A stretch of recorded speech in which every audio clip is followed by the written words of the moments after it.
Será que quem tem diabetes pode fazer implante dental? Bom, para eu responder essa pergunta, fica comigo aqui no vídeo que você vai entender. Mas para eu responder essa pergunta, eu preciso explicar algumas coisas, tá certo? A diabetes ela é uma doença metabólica, pela falta de insulina. O que é a insulina? A insulina é um hormônio produzido no pâncreas que ajuda a transportar o açúcar que está bem no sangue para dentro da célula, tá certo? O paciente que tem diabetes, então, ele fica com uma hiperglicemia. O que é isso? Mais açúcar no sangue. Por quê? Porque tem falta de insulina, o açúcar fica no sangue e não vai para dentro da célula. Bom, como ele tem mais açúcar no sangue, ele diminui o oxigênio do sangue.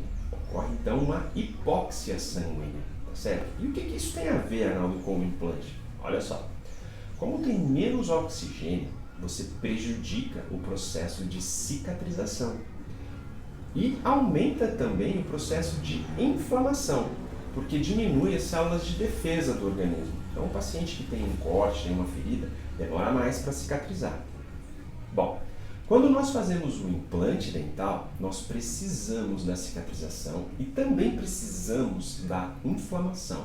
Por quê? Porque eu preciso da formação óssea em volta daquele parafuso de titânio, que a gente chama de ósseo-integração. É o osso grudando no parafuso.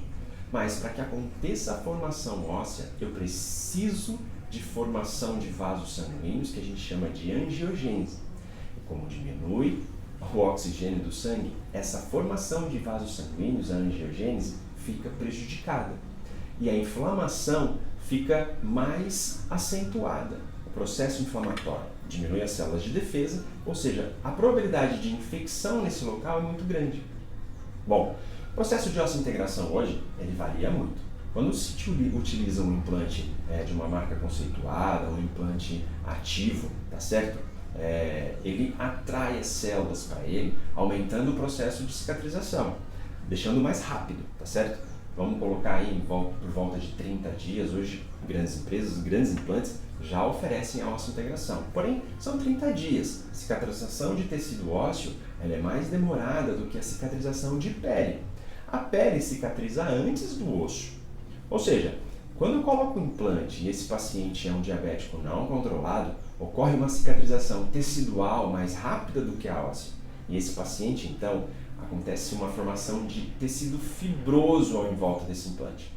E aí, quando eu coloco a parte funcional, ou seja, a parte protética nesse paciente, ele não suporta a carga. Por quê? Porque o implante não está grudado no osso e sim em tecido.